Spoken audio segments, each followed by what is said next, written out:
श्री गुरुवे नमः।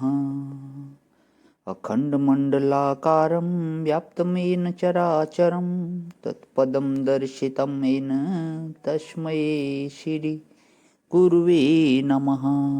ओम शांति शांति शांति। प्रणाम भवन।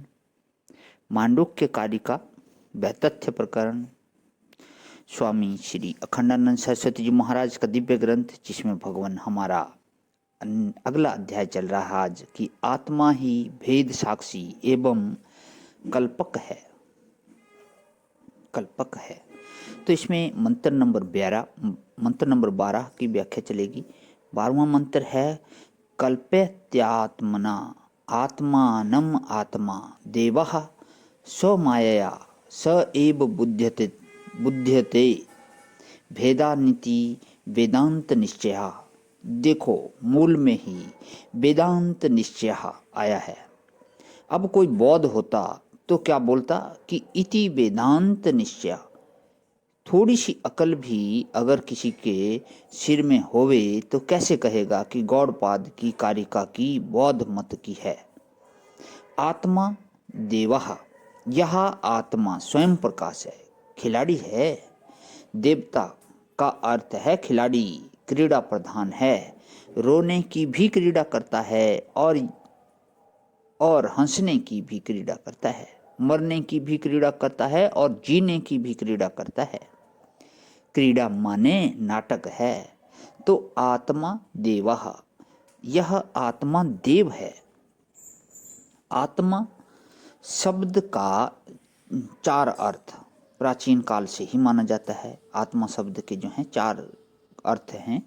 एक पहला क्या है, जो सब में व्यापक हो। यत च प्रोति, जैसे घड़े में मिट्टी व्यापक, वैसे संपूर्ण दृश्य में जो व्यापक हो उसका नाम आत्मा। दूसरा यद आदते, जो सबको ग्रहण करता हो। यह स्त्री है, यह पुरुष है, यह घट है, यह पट है। तीसरा यत इति विषयानि, जो विषयों का ज्ञान प्राप्त करता है। यह शब्द है, यह स्पर्श है, यह रूप है।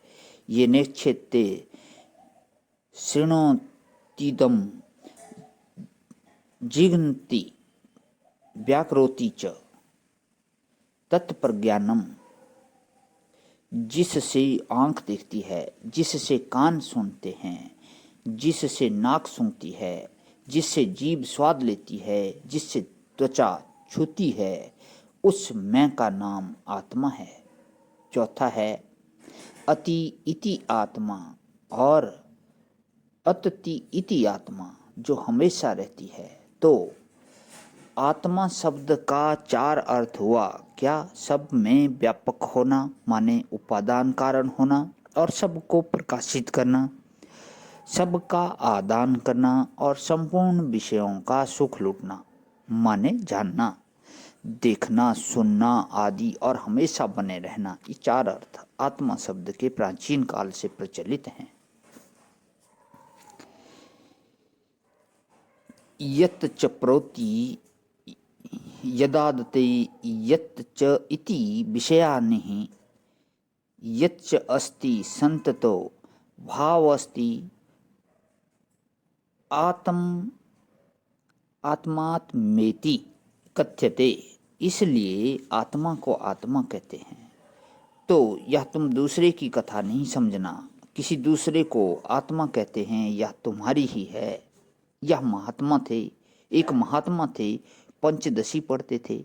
एक ने आकर उनसे कहा कि बाबा जी, आप तो ब्रह्मनिष्ठ हैं, ब्रह्मविद वरिष्ठ हैं, आपको अब किताब में पढ़ने के लिए क्या बाकी है, क्यों पढ़ते हैं पुस्तक?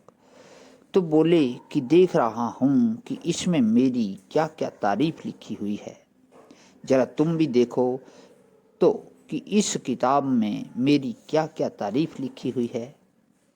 तो ये जितनी किताबें हैं ये आपकी ही तारीफ करती हैं। जब मैं बोलता हूँ मैं ब्रह्म हूँ तो श्रोता समझे कि वक्ता तो ब्रह्म है, लेकिन श्रोता ब्रह्म नहीं है, तो उसका नाम क्या होगा? उसका नाम बेवकूफ श्रोता होगा। बहुत ही अच्छे। तो जैसे वक्ता का मैं ब्रह्म है, वैसे श्रोता का मैं ब्रह्म है। जब मैं के ब्रह्मपने का ज्ञान होगा, तब ये जो उपाधियां हैं, ये तो धोखे की धोखे की टट्टी रह जाएंगी। मैं के ब्रह्मपने का ज्ञान होने पर यह जो अलग अलग व्यक्तित्व है, यह तो बिल्कुल धोखे की टट्टी हो गया ना। यह तो माया का खेल हो गया। प्रणाम भगवान। आज ही विराम। ओम शांति ही शांति ही शांति ही।